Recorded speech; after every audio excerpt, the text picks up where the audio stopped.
kind of tangential sports news in the D.C. area right now. Obviously, the renderings of this new RFK Stadium have everybody super excited. But news broke yesterday, I think. I think it was yesterday. About a massive sea change for the Washington Nationals. Helping us make sense of all of it is Chelsea Janes from the Washington Post. Been all over this story. I mean, honestly, probably for multiple years. Chelsea, how are you? Thank you for making time for us. Yeah, thank you for having me. Honestly, so like everybody understands this MASN deal has been an absolute problem for the Nationals for decades, probably. How did we get here? They're no longer going to be on MASN. Get us up to speed with everything, and then we got some questions. Yeah, it's been a problem for decades. It's been a problem since the Nationals moved here, and MLB made a deal with then Orioles owner Peter Angelos, in which he said, okay, I know you don't want a team in D.C., but we're going to give you a team, and you can have their television rights, and you can decide how much of that money you give them each year.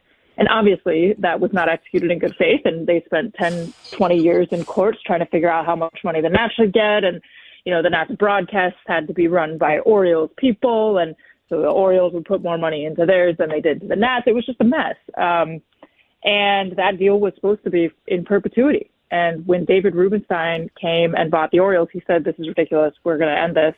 And they came to some kind of agreement, helped by the fact that, cable television rights are nowhere near as lucrative as they were when that deal was initially put in place. So they ended the deal that meant the Orioles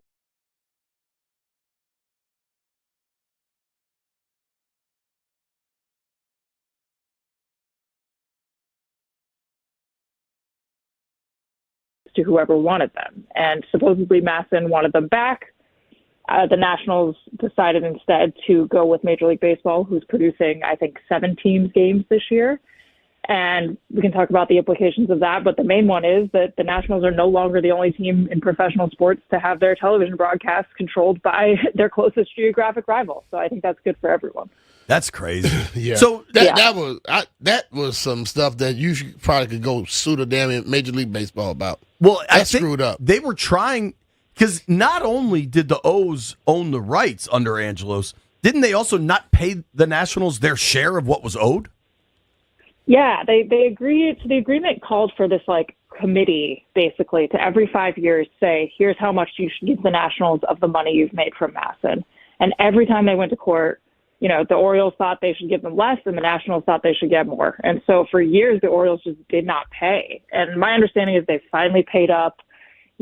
Some of those numbers were pretty big. I think there was $300 million at one point that came in for 1 5-year period. So all that's paid up now. But it was a mess. And I think they spent so much on legal fees that when David Rubenstein came in, he was like, why would I keep doing this? We can just rid ourselves of the situation, agree to something where we give the Nats their rights back. And, he thankfully, made that possible. That's great. So now they're not on MASN. What does it mean for fans? Because that's the main thing I'm concerned about. How will fans find it on a consistent basis, and what is it going to cost them? It's a huge deal for fans because I'm not sure how much you've tried to watch Nats games in recent years, but if you didn't have MASN, you also couldn't buy the MLB TV streaming package because they would black out games in their local market because MASN was the only network that was allowed to broadcast them. Now the Nationals have said, okay, Major League Baseball, produce our games.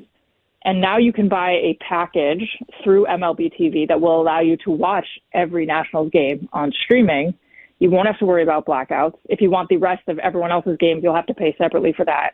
But basically, it makes getting streaming really easy. I think you're going to go to the team website and sign up for it, and boom, you can stream 162 Nationals games. So that, for the first time in a very long time, is going to be really easy for people who are interested.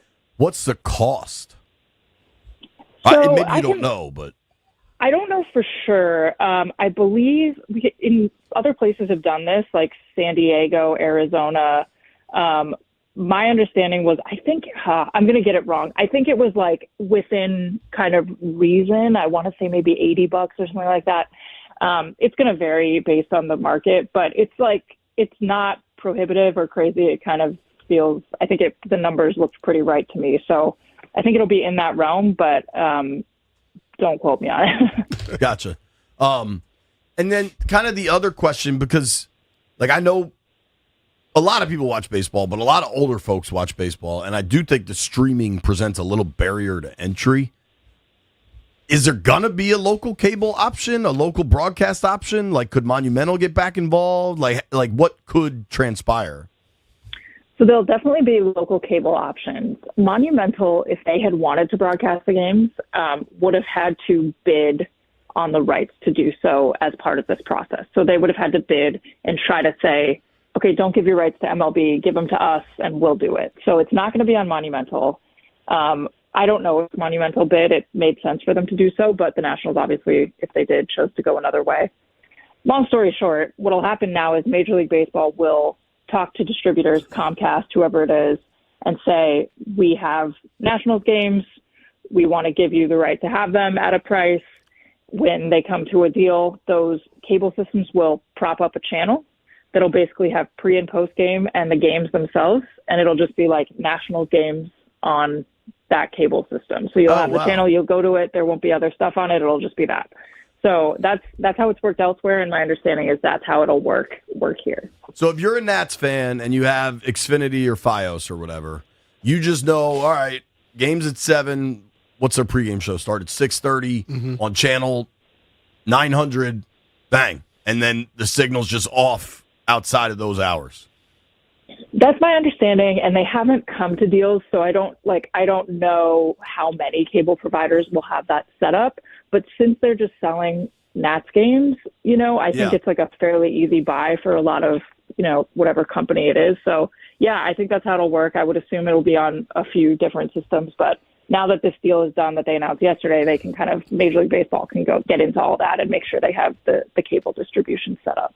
Very interesting. Yeah, We're talking with Chelsea Janes here on the Rude Guest Hotline. Rude makes the most reliable heating and air conditioning products in the DMV. You can give Chelsea a follow at Chelsea_Janes. National MLB reporter for the Washington Post. Been all over this Nats story. So the other part of this is the streaming's there. This also seems like a much bigger baseball thing because I think nine teams, right, opted out of their RSN, of like their traditional cable model television deals to go to this MLB product. How many teams now does MLB run their broadcast rights for, and how big does MLB want this to get? Right. So the Nats are the 7th team that MLB is going to run. Those 9 teams that you mentioned that just opted out of the deal with this company called Main Street Sports, it's been named a million different things. It's gone through bankruptcy. But they are now deciding, those 9 teams, whether to renegotiate at a smaller price with Main Street Sports. But they also have the option to do what the Nats did and go to MLB. And my understanding of how that works is there's no upfront bid. It's like, we'll give you the revenue you earn through Major League Baseball. So I think that's an appealing option for a lot of teams. And it'll be interesting to see if that, the number of teams MLB is producing grows even in the next few weeks. Ultimately, Manfred really, really wants to get all 30 so that he can sell MLB TV to Netflix, ESPN, whoever at this crazy price because, as you would imagine, it's kind of appealing. If you're the only place that has access to all those local games, a lot of people are going to give you a lot of money. Yeah. But if you have 10 teams, it's a little more complicated. So he wants to get all the rights to all the teams. The obvious problem with that is the Dodgers have a massive cable deal. Why would they ever, say, here, Manfred, we'll give up that deal and give you these rights and just take what we earned? That's not going to happen. So it's going to get tricky with teams like New York, Boston, Chicago. He seems to think he sees a way to do it, but his goal is to get all 30 teams, and he's gotten a lot closer already than I think people thought he would. So I think that's on his radar. That New York and LA thing is going. That's the two I think the most where he's going to have to work for that because they're not going to try to be working knowing that they bring a bigger paycheck to the situation than the rest of the teams do. Totally, and it's a huge problem really because unlike the NFL, which I think does a good job kind of sharing its big market revenue, baseball has not found a way to do that. If you're in a market that makes more money, you're going to make more money. I think what he wants to do is to figure out a way, maybe through a salary cap, although that would be Bryce hard to Harper's gonna beat negotiate with him the up. players. Yeah, he wants to give owners in those markets a different kind of cost certainty, right? If you cap the Dodgers, well, okay, they're not going to spend $300 million. They're not going to be able to press the cable advantage. They're going to be able to save money on their roster. So, like, maybe you can entice them to give up the rights if you say you're only ever going to be spending this much on your roster every year. I don't know if they would do it. I think he thinks they'll do it. But that is kind of the direction he's leaning. I don't see why they would ever give it up. But one thing to keep in mind is, like, cable rights have dropped dramatically in terms of how much, teams are getting for them. So when the big deals in New York and Boston and Los Angeles do run out, many in the next 5 to 7 years, like, they're going to be looking for a new answer too. And maybe at that point they say, well, we're not going to end up getting that much more. Let's kind of throw our hats in the ring with everyone else. Mm-hmm. Really interesting. Talking with Chelsea Janes here about the Nats leaving MASN, going to the streaming option presented through MLB. There's also the question of the broadcast now. Like, they've always run their own broadcast, but then they ran it through MASN. Now it's not only theirs themselves. I think you had the news that Alexa Dat is going to be the new sideline reporter. Alexa's somebody Brian and I have known for a long time, working at CSN back in the day. She's great at what she does. I think that's a fantastic hire. But the big question, who's going to do play-by-play? Bob Carpenter's retired, right? Yeah, that's a great question. We don't know. My understanding is, Alexa Dat's going to come over from St. Louis. She's super smart. She'll be great. She's great. My understanding is Kevin Franson is expected to be back. I don't think anything's official yet, but it will still be in the hands of the Nationals who they choose to do play-by-play. So I don't know if that gives Dan Kolko, who's been around for years, an edge. He hasn't kind of come up the traditional way to do play-by-play, but he's obviously been around. There are, Jeff Arnold, who used to do Orioles games, is someone who lives in the area and makes sense. I've personally at times rooted for Mike Farron, who does Diamondbacks games, but is from here, knows a lot of prospects. So there's names, but we just don't know kind of where they've settled. So they do need a play-by-play guy, and I think getting this done has now kind of let them maybe focus on that a little more, and I would expect that stuff to get finalized fairly soon. My understanding is they're talking to people but haven't nailed anything down. Gotcha. Yeah, that's really interesting. What kind of time limit do you think they have on something like that? I think they'll get it done before spring training, but knowing the Nationals, it could be seconds before spring training. I think it'll be soon. Coming up soon, right? Yeah, how far are we from pitchers and catchers? A month. A month. Okay. Yeah. Wow. Well, to that point, it's funny, we talked 15 minutes of baseball without any actual baseball. And I this is more of a broader question because I know you cover the whole league. And the Nats are obviously overhauling everything. They made significant changes over the offseason, went very young in the front office, skipper, all that stuff. It seems like the Nats are spending real money in scouting and R&D. I don't know. I have a very much believe it when I see it policy with the learners. But is everything kind of in a holding pattern because of the pending possible work stoppage in 27? Like, what's going to happen in baseball over the next 2 years? It's a good question. Yeah, I would not expect the learners to spend much on like player payroll this year, obviously. And then I think they will be cautious going into next winter too, just because I don't necessarily expect to lose a season. I know people have really thought that the work stoppage is going to be horrible. I think it's going to be annoying. I think they'll probably end up starting maybe late, but there's too much money at stake for everyone to push it now. I mean, to go back to the TV deals, the MLB only has national TV deals lined up through 2029. So they're going to be trying to make a case with 2027, 2028 that like, hey, give us a ton of money. And it's not going to help their cause if they don't have a full 2020 season to kind of prove that stuff. So I ultimately think they'll play and probably play something close to a full season. That being said, I do think the Nationals and maybe other teams that are trying to figure out when it's time to spend and try to win are going to be really careful because you don't want to jump too early and pay for a year of a guy that you're not going to get. So, it's kind of fascinating, but I think they're a year away from really worrying about spending too much anyway, so it kind of works out. I look forward to the days where we worry about spending too much. Like, I can't wait to have that debate. Oh, man, they're spending too much. all of that said, pitchers and catchers are a couple weeks away. I mean, crazy to think they're going to be playing baseball 7 weeks-ish. I don't know, something like that, end of March. Really soon. Paint me like the best case scenario for this Nats season, because I know what the worst case is. Yeah, I honestly think they will be about 10 wins better, which will still be under 500 and not necessarily competitive. But I think they will be better because they have direction. The talent's not going to change much. It's still going to be a ton of young guys, more young guys than ever probably. But they have a front office that clearly prioritizes data, has made individual plans for each of these guys to get better, has been in touch with everyone in the off season. They've put together a coaching staff that is really up on modern stuff that the young guys believe in.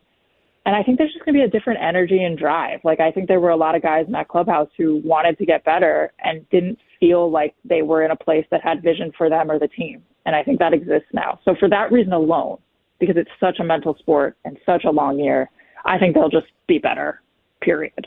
Now, will they take big strides? I think that's going to be what's interesting, because in theory, Paul Taboni has said, I want to build a player development monster.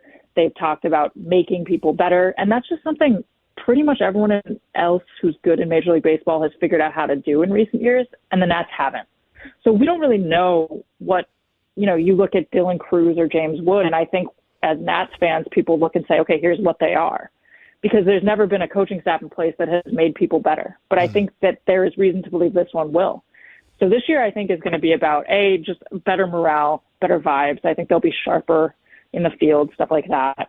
But I also think there's a chance that guys take big steps. And that, I think, will tell us kind of how successful the front office is at, trying to implement what it's trying to do. Yeah, I agree with. I mean, we're Riz guys. I think Mike totally was trying to, get this thing done with his hands completely tied behind his back. But I can recognize how, as last year went completely sideways and morale had to be low from all levels of that building. And at least now you bring all these young dudes in, and they don't know what they don't know, and everybody's just going to be excited about the prospect of what they can build together. Last one, just big picture baseball. Can anybody touch the Dodgers? I know the Blue Jays took them to 7, and it was awesome, but the way they spend money and just keep doing it, it's got to be kind of disappointing for the rest of these baseball clubs to look at what LA's doing.